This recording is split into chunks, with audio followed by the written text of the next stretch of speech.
Hello everyone and welcome to episode 20 of the Layton Fitness podcast. Now in today's episode we're going to be discussing fat loss mistakes. Now you may remember in my previous podcast episode I was talking about muscle building mistakes. It's going to be very similar to that episode, however obviously this one's going to be for fat loss. In addition to discussing the mistakes, I'll be coming up with solutions. Not only will I be analysing the mistakes the majority of people make, but I'll also prescribe some solutions to give you some excellent takeaways so you can actually start taking action on this immediately. Without further ado, let's just dive straight in.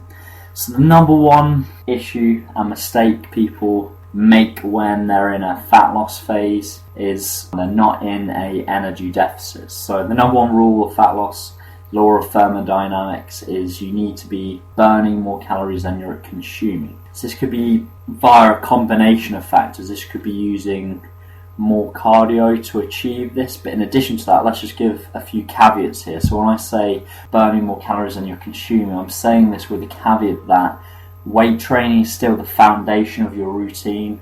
In addition to that, you're also consuming sufficient protein.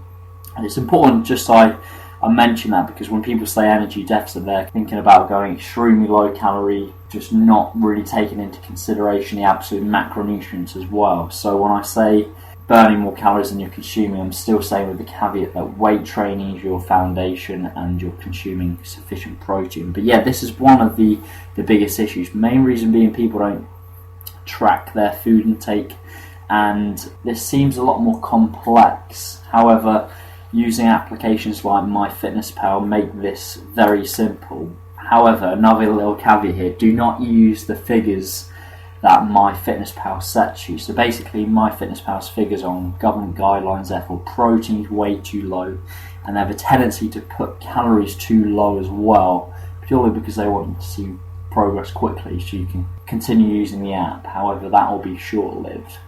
So my suggestion would be, go to my website. I've got a free ebook on there. If you go to James Layton, Layton Fitness.co.uk, free book. It's called How to Set Up a Nutrition Plan. This will teach you how to set these daily targets.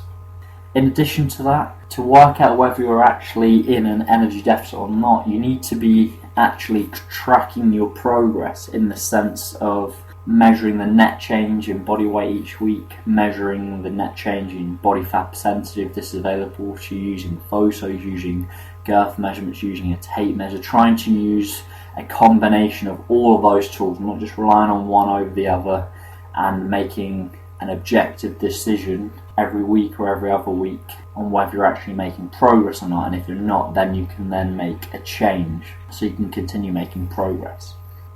Another big mistake people make is not giving themselves enough time to meet a certain level of leanness by a certain deadline. This is so important. If you're trying to get to X% body fat within 6-8 weeks, it's going to be subject to how much body fat you have at the moment, whether that's going to be attainable or not. Some very good ballpark weight loss figures per week are 0.5 to 1% body weight loss per week.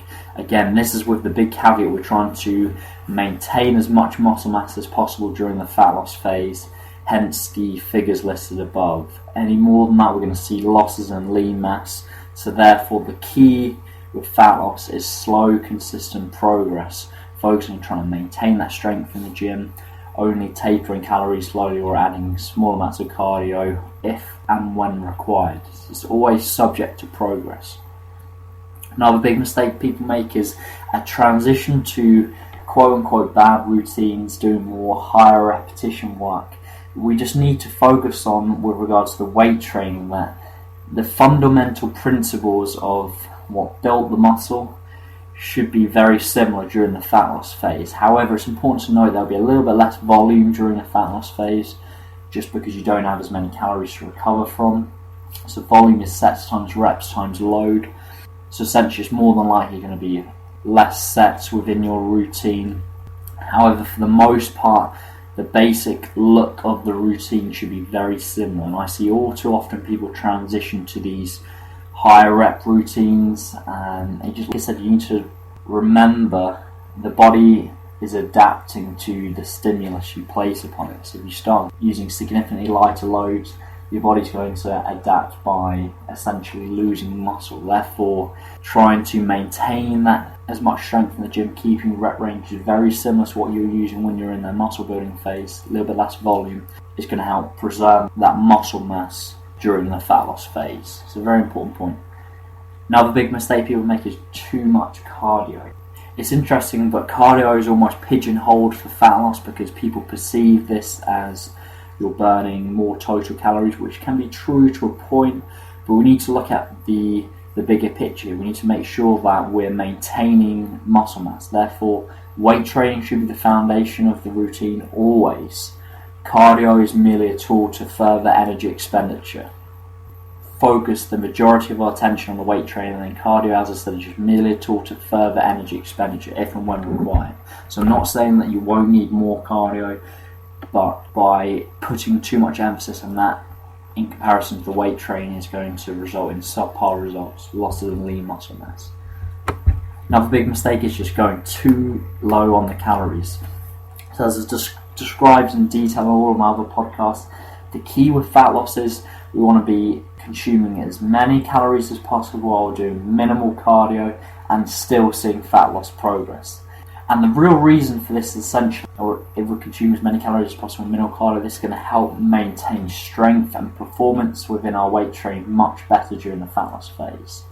In addition to that, we've also got lots of room to play with when we reach a fat loss plateau. So fat loss plateaus are perfectly normal within a fat loss phase, and by having lots of calories, minimal cardio, this allows us room to add changes. Conversely, if we were to start with calories way too low and cardio way too high, when we reach a fat loss plateau, we don't have any room to make changes. So the real key with this is twofold. One, we can maintain strength and muscle mass much better because performance in the gym is better maintained. In addition to that, it allows us lots of room to make changes. Also, it's going to allow for adherence to be better maintained in the sense that if you go too low calories and too much cardio initially, it's going to be difficult for the individual to stick to it long term. So therefore, by starting as many calories as possible, minimal cardio, and then essentially you're making changes subject to your progress. As soon as the plateau is met, that's then time to either decrease calories or add cardio in, again, subject to progress. Also, another point regarding too much cardio is you're always a slave to the deadline. I've discussed this in some other podcast episodes. Despite what I've just said above about trying to do as little cardio as possible and have as many calories as possible while still seeing progress, you're always a slave to that deadline. And often the deadline, whether it's closer than we first anticipated, will dictate the aggressiveness of the energy deficit. So if you are short of time, we may have to ramp things up and potentially sacrifice a small amount of muscle to get that level of leanness. So hopefully that makes sense. You're always a slave to that deadline.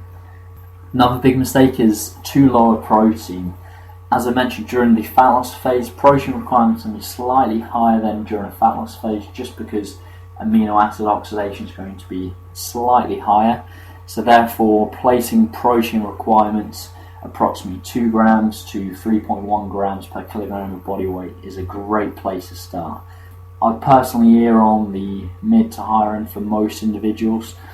However, I always place protein requirements based on body weight. However, there's obviously some outliers to this example. So for example, if you're over 20% body fat for male, over 25% body fat for female, so someone with more body fat, it's much better to place protein requirements based on your goal body weight rather than the actual body weight. Obviously, the main reason being protein is going to come out way too high for these individuals just because they weigh a lot more. So it's just an important caveat there. I set protein based on body weight for most individuals, but certain outliers with more body fat, I'll place them on their quote-unquote goal body weight. Another big mistake I see is people doing these CrossFit style workouts, and it's important to know that I've got nothing against CrossFit and I think it's great for certain individuals, but when the ultimate goal is losing body fat while maintaining as much muscle mass as possible, so we're looking at a very specific goal here, it simply isn't optimal. And the main reason being using sub-maximal loads throughout. So remember what I just said previously above, for us to maintain as much muscle mass in the gym, we should be maintaining as much strength as possible. using as much volume as we possibly can maintain during a fat loss phase. Conversely, doing CrossFit style workouts where we're transitioning from exercise to exercise, there's no way we're going to be as strong. It's just a fact. By doing certain exercise, then coming back and then going back again, you're not going to be as strong. Therefore, total strength is going to be lower, therefore total volume is going to be lower, and subsequently you're not going to be able to maintain as much muscle mass. Don't get me wrong, you'll see some great physiques in the CrossFit style, but it just simply isn't optimal when we're looking to maintain as much muscle mass as possible. And like I said, that key premises of you're essentially tired going into certain movements, you're not going to be as strong. Another big mistake is just simply not being patient enough. It really is so important, with the caveat of we're trying to maintain as much muscle mass as possible, that you're exceptionally patient. Like I said, 0.5 to 1% weight loss per week doesn't seem a huge amount, but it really is necessary when we're taking into consideration trying to maintain that gym performance, maintain that strength, and thus maintain muscle mass to the maximal amount during a fat loss phase. It's important to know there will be some losses of muscle mass during a fat loss phase, but we're trying to minimise this negative effect as much as possible. So hopefully you found this useful, hopefully you enjoyed it. I've certainly enjoyed it, and I'll look forward to speaking to you next week. So remember, if you're still yet to download my free ebook, go to jameslayton.fitness.co.uk, and you'll see a tab at the top called free ebook, and this will teach you how to set calories, macronutrients, muscle gain and fat loss.